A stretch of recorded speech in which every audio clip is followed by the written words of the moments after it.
Hai semua, salam sejahtera Malaysia. Selamat datang ke channel Fels Lifestyle. Saudara-saudara, tuan-tuan dan puan-puan, hari ini kita digemparkan dengan satu isu yang panas, satu isu yang menggemparkan.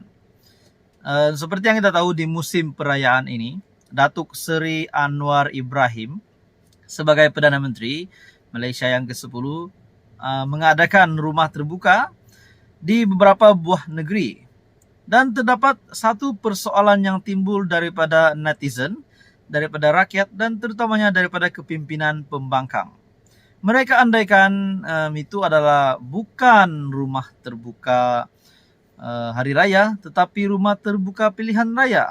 Ada yang kata begitu. Namun saudara-saudara, tuan-tuan dan puan, kita berpikir di sudut positif. Disebabkan dalam satu artikel, yaitu Majlis Aidilfitri untuk Rakyat. Kenapa mesti kecoh? Jadi sudah pasti yang menghentam pelaksanaan Majlis Rumah Terbuka ini adalah kepimpinan pembangkang, dan mungkin ada beberapa pemimpin yang tidak setuju dengan ini disebabkan rumah terbuka Majlis Rumah Terbuka Aidilfitri yang diadakan oleh Datuk Seri Anwar Ibrahim adalah di negeri yang akan menghadapi pilihan raya negeri pada tahun ini, yang dijangkakan akan dimulakan pada Jun ataupun Julai. Jadi bagi saya, saudara-saudara, kalau kita berpikir secara positif, Majlis Rumah Terbuka diadakan adalah untuk meraih musim perayaan Hari Raya Aidilfitri ini bersama rakyat. Bila kita pikir positifnya di situ kan. Jadi Majlis Rumah Terbuka ini diraihkan bersama rakyat.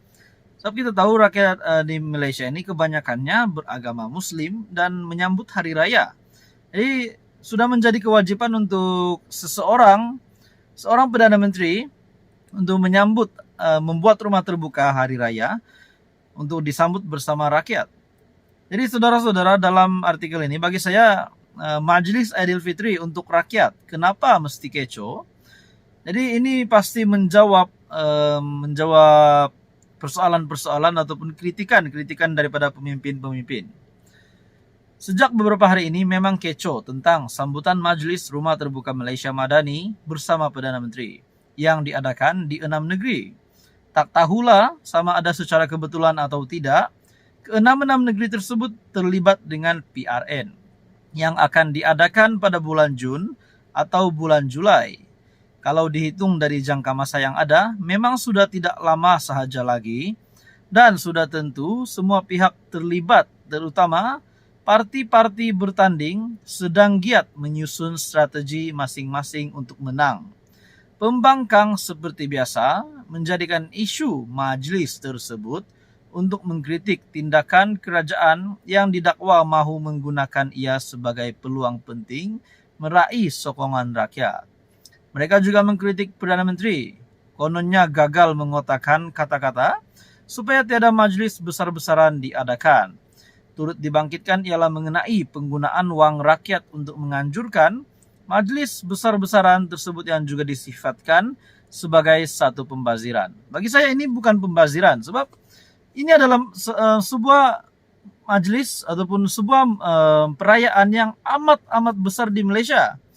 Disebabkan di Malaysia majoritinya adalah beragama Muslim. Jadi saudara-saudara, dengan apa yang dilaksanakan oleh Perdana Menteri ini, saya amat setuju dengan pelaksanaan Majlis Rumah Terbuka ini. Bagi merak jalanan, membazir atau tidak, sebenarnya Majlis Rumah Terbuka sudah menjadi acara rutin bagi Perdana Menteri, bagi semua Perdana Menteri untuk meraihkan rakyat tanpa mengira agama, kaum dan pegangan politik. Cuma beza kali ini ia diadakan di luar Lembah Kelang.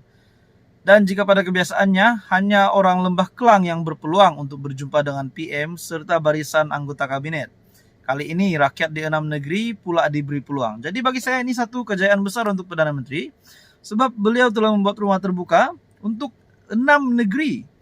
Jadi sebelum ini mungkin Perdana Menteri sebelum ini tidak membuat rumah terbuka di 6 negeri. Saya tidak tahu, tapi bagi saya ini satu kejayaan besar untuk Datuk Seri Anwar Ibrahim, mampu membuat rumah terbuka di 6 buah negeri. Dan yang positifnya kita pikir adalah untuk menyambut musim perayaan. Ini pasti satu kejayaan besar dan ini pasti juga mengejutkan pemimpin-pemimpin yang mungkin menjadi musuh politik Datuk Seri Anwar Ibrahim. Jadi saudara-saudara, apa komen Anda? Teruskan bersama di dalam channel ini. Info padu, info hangat disediakan di dalam channel ini. Jangan lupa tekan butang like, share, dan subscribe. Hai semua, salam sejahtera Malaysia. Selamat datang ke channel Fels Lifestyle. Saudara-saudara, tuan-tuan, dan puan-puan, sebelum ini kita digemparkan dengan sebuah berita ataupun sebuah laporan yang dikabarkan terdapat satu plot ataupun satu gerakan untuk menggulingkan Datuk Seri Anwar Ibrahim sebagai Perdana Menteri. Makna kata menggulingkan kerajaan untuk kerajaan baru mengganti kerajaan hari ini. Dan yang menariknya, saudara-saudara, di dalam laporan tersebut juga menyatakan Dr. Mahathir dan juga Daim Zainuddin, bekas Menteri Kewangan, akan membiayai plot berkenaan.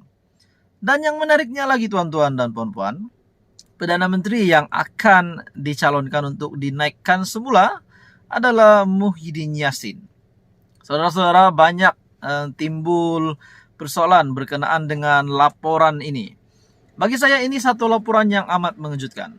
Pada akhirnya, Faisal Azumu sendiri telah membuat sebuah kenyataan. Beliau kata, kenyataan itu adalah tidak berasas. Kenyataan untuk menggulingkan kerajaan perpaduan hari ini, pimpinan Datuk Seri Anwar Ibrahim, adalah tidak berasas.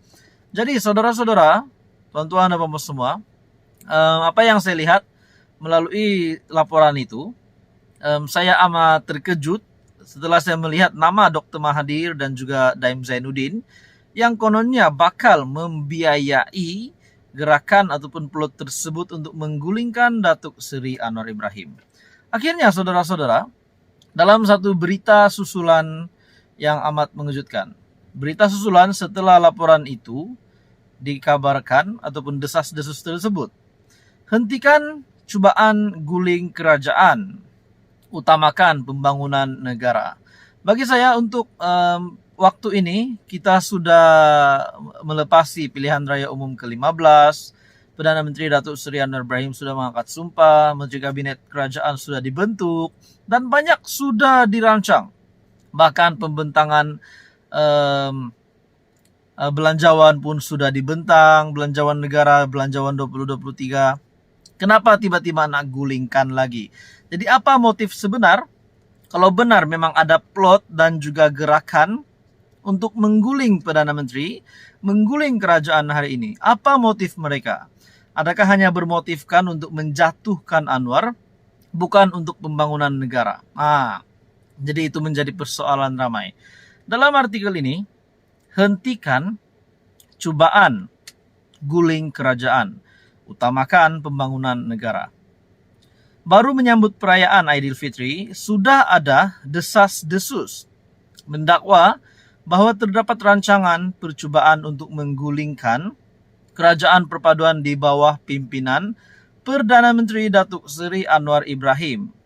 Dakwaan itu berdasarkan sebuah laporan portal berita pada Isnin yang menyatakan gerakan itu disertai oleh beberapa ahli parlimen yang mana sebelum ini menyokong Tan Sri Muhyiddin Yassin. Jadi saudara-saudara, tuan-tuan dan puan-puan semua, bagi saya ini satu perkara yang amat buruk, satu perkara yang tidak relevan lah untuk dilakukan pada waktu kini. Sebab kita tahu Datuk Seri Anwar Ibrahim yang menjadi Perdana Menteri hari ini. Kita beri peluang kepada Datuk Seri Anwar Ibrahim. Sedangkan Perdana Menteri sendiri berkata kepada rakyat Malaysia untuk didoakan supaya beliau mendapat peluang untuk terus mentadbir negara, supaya beliau ada peluang dan juga banyak pembangunan, bila ada peluang beliau akan cuba menggunakan peluang itu sebaik mungkin sebagai Perdana Menteri untuk kepentingan rakyat, kepentingan negara. Jadi saudara-saudara, bagi saya amat menolak kalau ada gerakan untuk menggulingkan kerajaan Datuk Seri Anwar Ibrahim hari ini. Saya amat menolak perkara ini sebab nanti coba kita fikirkan saudara-saudara. Coba bayangkan kalau PRU lagi. PRU ke-16 lagi. Coba bayangkan kalau kerajaan baru lagi. Tidakkah susah? Tidakkah agak huru-hara ataupun kelam kabut? Tiba-tiba ada Perdana Menteri baru lagi, nanti nak bentang lagi belanjawan baru, pembentukan kabinet baru lagi, undi sana, undi sini. Jadi saudara-saudara, ini tidak relevan lah. Kita bagi peluang kepada Datuk Seri Anwar Ibrahim, dan saya rasa kepada kepimpinan Pembangkang mungkin ini satu berita yang mengejutkan. Dan kalau benar memang ada gerakan ini yang kononnya akan ada ahli parlimen BN membantu Muhyiddin Yassin untuk menjadi Perdana Menteri melalui gerakan ataupun plot ini. Bahkan plot ini juga, gerakan ini juga dibiayai oleh Dr. Mahathir dan Daim Zainuddin. Bagi saya kalau ini benar, ini sepatutnya tidak diteruskan lah. Dan saya sudah pasti rakyat boleh memilih, rakyat boleh fikir. Jadi tuan-tuan semua, apa komen Anda? Teruskan bersama di dalam channel ini, info padu, info hangat disediakan di dalam channel ini. Jangan lupa tekan butang like, Anda boleh share video ini dan tekan butang subscribe. Sekian saja untuk hari ini.